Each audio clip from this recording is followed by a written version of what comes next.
Hi viewers, welcome to our channel. ప్రస్తుతం మనతో పాటు ఇమ్మంది రామారావు గారు సీనియర్ జర్నలిస్ట్ ఉన్నారు. వారితో ఒకసారి మాట్లాడదాం. సార్ నమస్కారం సార్. నమస్తే బాబు. సార్ జగన్ గారు మళ్ళీ జైలుకి వెళ్తున్నారు సార్. అయితే ఈసారి ఆయన వెళ్ళేది అంటే ఆయన కేసుల మీద కాదు సార్, పిన్నెల్లి అరెస్ట్ అయ్యారు కదా, ఆయన్ని పరామర్శించడానికి వెళ్ళారు సార్. అయితే ఈ టైంలో అంటే ఈవీఎం ధ్వంసం కేసులో అరెస్ట్ అయిన పిన్నెల్ని జగన్ గారు పరామర్శించడం ఏంటి అని చెప్పేసి కూడా కొంతమంది క్వశ్చన్ చేస్తున్నారు సార్. పిన్నెల్ని పరామర్శించడానికి వెళ్ళడం అంటే దేనికి సంకేతం? ఆయన మళ్ళీ ప్రజల్లోకి వెళ్ళి తన నేతలకు ధైర్యం చెప్తున్నారా? అంటే మిగతా వాళ్ళందరికీ కూడా నేను ఉన్నాను అని చెప్పేసి ఒక ధైర్యాన్ని ఇస్తున్నారు అనుకోవచ్చా? దేనికి సంకేతం సార్? మీరేం చెప్తారు దీనిపైన? ఆయన మైండ్ గేమ్ ఇంకా మానలేదండి. జగన్మోహన్ రెడ్డి తాలూకు మైండ్ గేమ్ ఓడిపోయినప్పుడు కూడా మారలేదు. ఇప్పటికీ ఆయన ఆలోచన ఏంటంటే తెలుగుదేశానికి జనసేనకి గొడవ పెట్టేసి చిందరవందర చేసేసి పార్టీలో ఒక్కరు కూడా లేకుండా చేసి వీరిద్దరికి కలిసి 2 సీట్లు వస్తే 173 సీట్లతో ఆయన ముఖ్యమంత్రి అవుదామని కలలు కంటున్నాడు. కనుకనే ఆయన కలలతో పాటు మిగతా వాళ్ళందరూ కూడా పేట్రేగిపోయి మాట్లాడుతున్నారు అన్నమాట. ఇక్కడ పిన్నెల్లి రామకృష్ణారెడ్డిని నెల్లూరు పరామర్శించడానికి వెళ్ళాడంటే ఆయనకి ఏమైనా తలకాయ ఉందా? ఆయన పరామర్శించింది ఎవరిని? ఒక హంతకుణ్ణి, ఒక హత్యా రాజకీయాలు నడుపుతున్న వాడిని. ఆయన పేరు ఎవరు విన్నా సరే భయభ్రాంతులతో తలుపులు వేసుకునే ఒక భయంకరమైన వ్యక్తిని నువ్వు వెళ్తున్నావు అంటే మీ స్నేహితులు ఎవరో చెప్పు, నీ గురించి నేను చెప్తానంటారు సామెత ఇంగ్లీష్లో.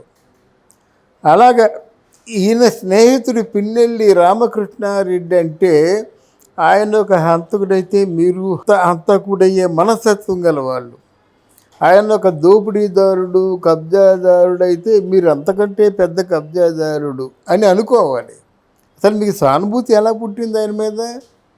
ఈవీఎం అంటే ప్రజాస్వామ్యానికి వ్యతిరేకంగా ప్రభుత్వాన్ని ఛాలెంజ్ చేస్తూ ఒక ఎలక్షన్ కమిషనర్ ఆఫ్ ఇండియా ఆయన తాలూకు కనుసన్నాల్లో ఉంటున్నటువంటి ఒక ఈవీఎం మిషన్ని పగలగొడ్డంటే ప్రజాస్వామ్యాన్ని నేలమట్టం చేసినట్టు అవుద్దన్నమాట. అంత ఘోరమైన నేరం.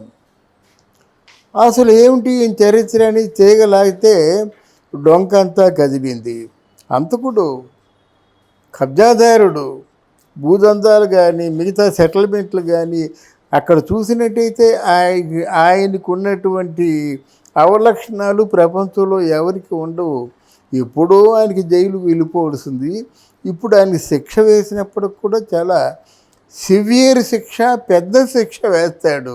మరి ఎందుకు పరామర్శించినందుకు వెళ్ళినట్టు? ఆయన శిక్షార్హుడు అని తెలిసి ఆయనకి ఎంత శిక్ష వేయబోతున్నారో తెలిసి ఆయన దగ్గరికి వెళ్ళారంటే ఇది ఒక నాటకం కదా, ఇది ఒక నాటకం కింద తీసుకోవాలి కదా.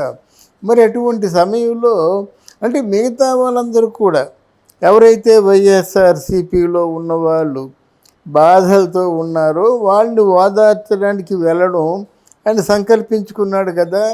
అంటే ఓదార్పు యాత్రలో మొదటి ముద్దాయి ఈయనే.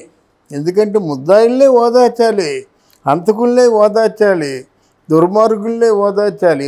ఓదార్పు అంటే ఇట్లాంటి వాళ్ళకి హంతకుల్ని, దుర్మార్గుల్ని, దోపిడీదారులు కాదు, అమాయకులను ఓదార్చాలి. వీళ్ళకేముంది? పర్వాలేదురా నేనున్నాను, వచ్చేసి నలుగురిని చంపే అంటాడా? పర్వాలేదురా ఉన్నాను, ఇంకో 400 ఎకరాలు కబ్జా చేయనంటాడా? దీంట్లో ఏం చెప్తాడు? కనుక జనానికి మరికొంచెం చులకనయ్యాడు జగన్మోహన్ రెడ్డి ఆయన ఆలోచనలతో. అందువల్ల జనం కూడా ఆయన్ని మానసిక పరిస్థితి బాగులేదేమో అన్నటువంటి ఆలోచనలో పడ్డారు. మానసిక పరిస్థితి బాగుంటే ముందు కొంచెం ఆ ట్రీట్మెంట్ తీసుకొని సెటిల్ డౌన్ అవుతాడు. అంత ఫ్రస్ట్రేషన్లో ఉండడు. అంటే బయటికి రాజకీయ నాయకుడిగా ఉంటూ బయట పడడు. కానీ బయట పడ్డాడంటే ఇంకా ఆయనకున్నటువంటి వ్యాధి ఏదో ఇంకా తొలిగిపోలేదని ప్రజలు అనుకుంటున్నారు. సార్ అంటే ఇప్పుడు వాళ్ళ నేతలకు కూడా ఇది ఒక రకమైన ధైర్యాన్ని ఇచ్చే ఛాన్స్ అయితే ఉందంటారా సార్? ఇప్పుడు అంటే ఆల్రెడీ 11 మందే గెలుచుకొని ఉన్నారు, వీక్ స్టేజ్లో ఉన్నారు, వాళ్ళ మీద కేసులు నమోదవుతున్నాయి, అరెస్ట్ అయ్యే అవకాశం ఉంది అని అంటున్నారు. ఈ టైంలో జగన్ గారు వీళ్ళందరికీ అండగా నిలబడడం అనేది ఏ విధంగా చూడొచ్చు అంటారు సార్? మళ్ళీ పార్టీని బలోపేతం చేయడానికి ఆయన ప్రయత్నాలు అయితే జరుపుతున్నారు. ఆయన ఈ 5 ఏళ్లలో ఏమి చేయలేడండి. నేను ఘంటాపథంగా చెప్తున్నాను. నేను రోజుకో ఒక మాట మాట్లాడను. మాట్లాడితే ఆలోచించి మాట్లాడతాను. ప్రజల ఏమనుకుంటున్నారు అదే మాట్లాడతాను నేను. నాకు సిద్ధాంతాలు కానీ ఇంకేదైనా ఒక ఏ రోజుకు ఆ రోజు అప్డేట్స్ కానీ ఇవి కాదు. ప్రజలు పూర్తిగా విసిగిపోయి ఉన్నారు. నిన్న ఏదో ఆ పెన్షన్లు ఇస్తే వాళ్ళ కళ్ళల్లో ఆనందం కనిపించింది. అందువల్ల ఈయన ఓదార్చేది ఎవరిని? పిన్నెల్లి రామకృష్ణారెడ్డి, అరవింద్ కుమార్ యాదవ్, అనిల్ కుమార్ యాదవ్, కొడాలి నాని, పేర్ని నాని, వల్లభనేని వంశీ, వీళ్ళైనా ఓదార్స్తాడు? రోజా, గుడివాడ అమర్నాథ్ వీళ్ళైనా? వీళ్ళని చీ అన్నారు కదండి. మొఖాన పేడ కొట్టి ఓడించి పంపించేశారు కదా. ఓడించి పంపించేస్తే నువ్వు ఏ ముఖం పెట్టుకుని వెళ్ళి ఓదారుస్తావు? నీకు వాళ్ళకి ఎటువంటి లింక్స్ ఉంటే వెళ్ళి ఒక దుర్మార్గుల దగ్గరికి వెళ్తావు. నువ్వు నిజమైన నాయకుడైతే అవునరా వాళ్ళు తప్పు చేశారు కాబట్టి శిక్ష పడింది అని ఇంకా వాళ్ళ ముఖం చూడకూడదు. నా పార్టీలో ఉన్నవాళ్ళు కూడా మంచు కడిగిన ముత్యాలలాగా ఉండాలి, కానీ మీలాగా హంతకుల్లాగా, దోపిడీదారుల్లాగా, కిరాయి రౌడీల్లాగా ఉండకూడదు. అది చెప్తే బాగుంటుంది. కానీ 1,00,000 క్రిమినల్ కేసులో ఇరుక్కున్న వాళ్ళు వీళ్ళందరూ జైలుకి వెళ్ళవలసిన వాళ్ళే. ఒకరికొకరు ఓదారుస్తారు. నువ్వు ప్రత్యేకించి వచ్చి ఓదార్చాలా? వీళ్ళందరూ జైలుకి వెళ్తే అటు రాజమండ్రి అటు నెల్లూరు ఎక్కడో జైలుకి వెళ్తే జైల్లో కలిసి కూర్చొని ఓదార్చుకుంటారు కదా. ఎవరేం తప్పు చేశారో, ఎవరేమి నేరం చేశారో, అనవసరం చేశాను, ఈ నేరానికి కారకుడు ఆయనే అనేదో బయటపడుతుంది కదా. అదేది లేకంటే నువ్వు వెళ్ళిపోతావు ముఖ్యమంత్రిగా ఉంటూ. నీ చెల్లిని ఇక్కడ పోలీసులు కొట్టి చాలా గొడవ చేశారు. అప్పుడు నీ సొంత రక్తం పంచుకు పుట్టిన చెల్లిని ఎందుకు ఓదార్చలేదు నువ్వు? అమ్మ ఇట్లాంటివి మనకు వద్దమ్మరా ఎందుకు లేదు? నీ అమ్మ కూడా నలుగురిని కొట్టింది ఆవేశం ఆపుకోలేక. నిన్ను కన్న తల్లి ఆ తల్లిని ఎందుకు ఓదార్చలేదు? ఇవన్నీ ఎలాగుంటాయంటే ఒక హంతకుడని అందరికీ తెలిసిపోయింది. మరి అవినాష్ రెడ్డిని ఎందుకు అలా ఓదార్చావు? పైగా అవినాష్ రెడ్డి చిన్నపిల్లడు, ఇంకా పాలు తాగుతున్నాడని చెప్పావు. కనుక ప్రజలకి ఇవన్నీ ప్రశ్నలు వస్తాయి. నువ్వు ఓదార్చావంటే ఒక అయ్యో అమాయకుడు మంచివాడు ఆయన జైల్లో పెట్టేశారంటే అర్థం ఉంది. చంద్రబాబు నాయుడిని ఓదార్చడానికి ఎవరు చాటింపు వేయలేదు. చంద్రబాబు నాయుడు జైల్లో ఉన్నాడు కనుక మీరందరూ వచ్చి ఓదార్చండి ఓహో అని ప్రపంచం మొత్తం కదిలింది. అది నిజమైన ఓదార్పు. ఆ ఓదార్పు ఈ ఓదార్పు ఒకటేనా? ఎవరికి వాళ్ళు డబ్బులు పెట్టుకొని ఇండిపెండెంట్గా ధర్నాలు చేశారు, సత్యాగ్రహాలు చేశారు. బొంబాయి, బెంగళూరు, పూణే, అమెరికా మొత్తం దేశ విదేశాల్లో కూడా ఆయన మీద సానుభూతి వర్షం కురిసింది. అది ఓదార్పు. ఇది ఓదార్పు కాదు. ఇది ఇంకేదో అంతర్గతంగా మీరు ప్లాన్లు వేసుకుంటున్నారు. కన్నింగ్ ప్లాన్కి అంతే ఉంది. ఇప్పుడు కన్నింగ్ ప్లాన్ కదా దుర్మార్గమైన ప్లాన్లు. ఇంకేదో నువ్వు పరవడేదిరా ఏదో నేను బయటికి తీసుకొస్తాను, బయటికి తీసుకురాగానే ఒక ఇద్దరినో ముగ్గురిని నువ్వు వేసేయి నీ వద్దు చెప్పడానికి వెళ్ళాడేమో అని ప్రజలు అనుకుంటారు. కనుక ఇటువంటి కార్యక్రమాలు చేసే 11కి వచ్చాడు.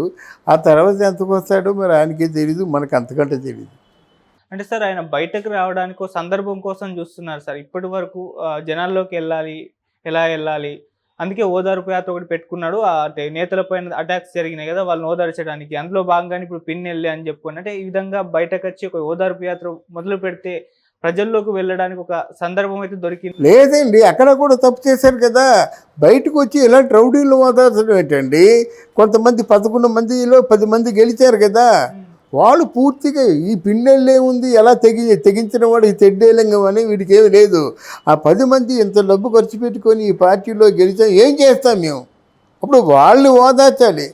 భయపడకండి, మనం ప్రజాసేవ చేద్దాం, ప్రజల మధ్యకి వెళ్దాం, వాళ్ళ సమస్యలు తీరుద్దాం, మీరు ఏం పర్వాలేదు, వచ్చేసారి మందే విజయం అని ఆ 10 మందిని ఓదార్చాలి. కానీ బుర్రా బుద్ధి ఉన్నవాడు ఎవడైనా హంతకుని ఓదారుస్తాడండి? అంతే కదా. 10 మంది 50 కోట్లు 100 కోట్లు ఖర్చు పెట్టుకున్నారు కదా. ఈయనకి ఒక పార్టీ ఫండ్ 100 కోట్లు, వాళ్ళు ఖర్చు పెట్టింది 100 కోట్లు, ఎందుకంటే గెలిచేస్తామని. వాడు ఏమైపోతాడండి? బయటికి నవ్వుతుంటాడు కానీ లోపల ఎంత కృంగిపోతాడు వాడు. ఆస్తులన్నీ తాకట్టు పెట్టి ఎమ్మెల్యేకి గెలిచాడు. 5 సంవత్సరాలు దమ్మిడి ఆదాయం రాదానికి. వాళ్ళు ఓదార్చు, అర్థం ఉంది.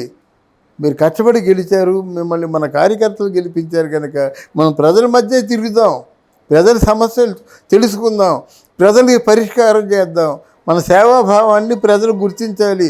అది అనవలసిన మాటలు. అర్థం పర్థం లేకుండానే ఇట్లాంటి